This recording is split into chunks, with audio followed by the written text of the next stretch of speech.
Americans spend more than $150 at the grocery store every week, and according to Gallup, that's more than most consumers would like to spend. But it's not your fault. Grocery stores have razor-thin margins and have every incentive to try to get you to spend more money. 30 million people go to the grocery store across the US every day, and if supermarkets could get them to spend just $10 more, that would mean an additional $5 million in profit every day. So grocery stores have come up with some ingenious ways to subconsciously trick people into handing over more of their hard-earned income. Let's talk about that. Don't forget to subscribe so you never miss an upload, and let's jump in.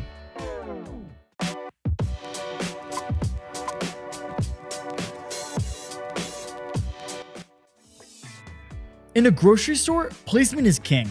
The best products, or moreover, the products with the highest margins, are the products that you're most likely to run into. This is fairly common in the entire store. Do you know where the items with the highest margins are? They're the ones located near the cash registers, like the candy, gum, and soda that line the aisles. Most items in a grocery store have a profit margin from 1 to 3%, but the margins of items near the cash registers can top 40%. Retailers are doing two things here.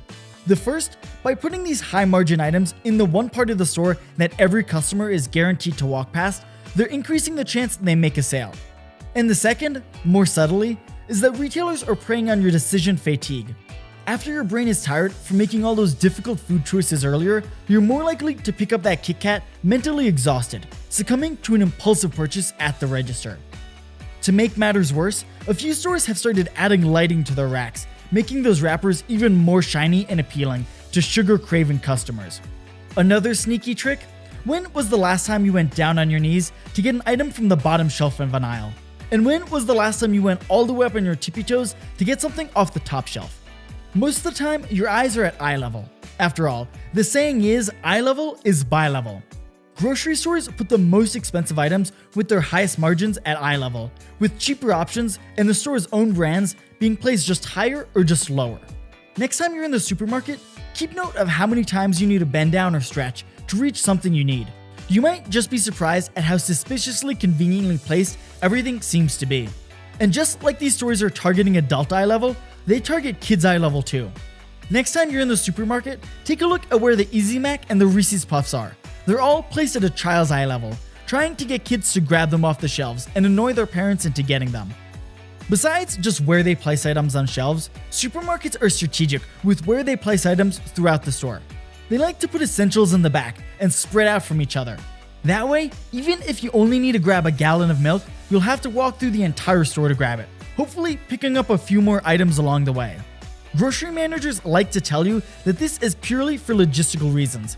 After all, the dairy coolers should be as close to the delivery truck as possible. But is the extra minute it takes to walk the milk to the front of the store really gonna spoil it? By placing milk and other commonly bought items in the back, you have to pass almost every other item in the store first. Besides the layout, supermarkets are going for a very specific aesthetic. Studies repeatedly show that happy people spend more money, and so these stores try to make you feel as upbeat as possible. It starts the second you walk through the door and you hear the generic upbeat music. Music playing in the background isn't the common courtesy you might think it is. Research shows music influences shopping behavior, and stores that play music often see increased sales. Big chains like Walmart and Kroger even employ specific people whose whole job is to curate playlists for different times of year that they think will subconsciously improve your mood and get you to spend more. And even further than that, chains have found certain colors attract certain buyers.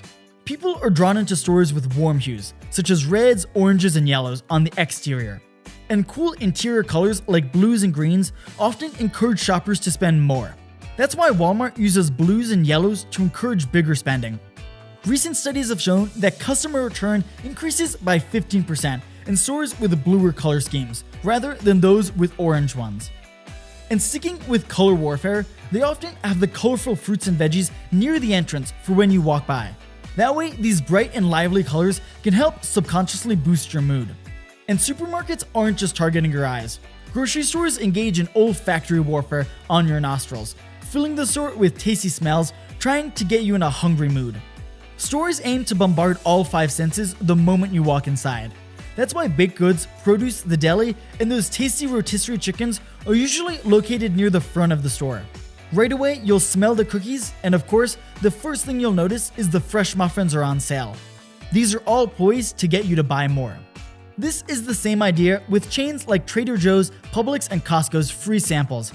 They're designed to make you feel more hungry, so you end up buying more. And you know those reward programs enthusiastic cashiers are always trying to get you to sign up for? Some stores like Safeway will offer 20 to 30% discounts on most items if you use your rewards cards, or more accurately, charging you a premium for not using one. This isn't meant to help save you a buck. Grocery stores have found it's much cheaper to increase spending among existing clientele rather than trying to steal away customers from competing chains. And these reward programs give valuable information into millions of customers' spending habits tracked to specific times of year and regions. With every checkout, stores receive tracking data on your purchases without doing any of the legwork to get it. How much are people in your zip code willing to spend on wine? How much have you spent on dog food this year? What time is the busiest for family shopping sprees? All of this key information is how stores sneakily determine just how far they can push their grocery prices without losing your business. And by catering their promotions and marketing efforts toward these existing customers, they rake in big bucks. And many go even further. Supermarket chains like Harris Teeter, Kroger, or Winn-Dixie offer gas reward points for every dollar spent in the store as an incentive to join the program. The more you spend on groceries, the bigger discount you get on every gallon of gas, further incentivizing you to spend by making you feel like you're getting rewarded for every dollar you give away. And supermarket tactics get even sneakier. Bread and milk can look pretty lonely lying in a big shopping cart all alone. But unless you're buying a week's worth of groceries, you should just stick to a basket, or even better, use your hands. Shopping carts have almost tripled in size since the 1970s, and this wasn't by accident. These stores have found that the larger they make their carts, the more people will impulsively buy, trying to mentally fill their carts. Store size matters too. In crowded places, people spend less time shopping, making fewer purchases, and feel less comfortable. So grocery stores have been combating this by getting bigger and bigger every decade, trying to make you feel more comfortable so you'll stay shopping for longer. Finally, stores engage in strategic pricing. Similar to electronics retailers, grocery stores resort to comparative pricing to make consumers think they're getting a better deal than they actually are. By putting the average price item next to a more expensive organic item, shoppers will feel better, thinking they're saving money by choosing the cheaper item. Really, they're just paying the normal market price. And then there's still the classic move, making an item end in 99 cents rather than an even dollar, because something priced $6.99 will fly off the shelves faster than a $7 item, because it feels a lot cheaper, regardless of the meager penny difference, because people tend to emphasize the number on the left when comparing prices. Well, hopefully now you're better equipped to avoid grocery stores' sneaky tactics, trying to get you to spend more money.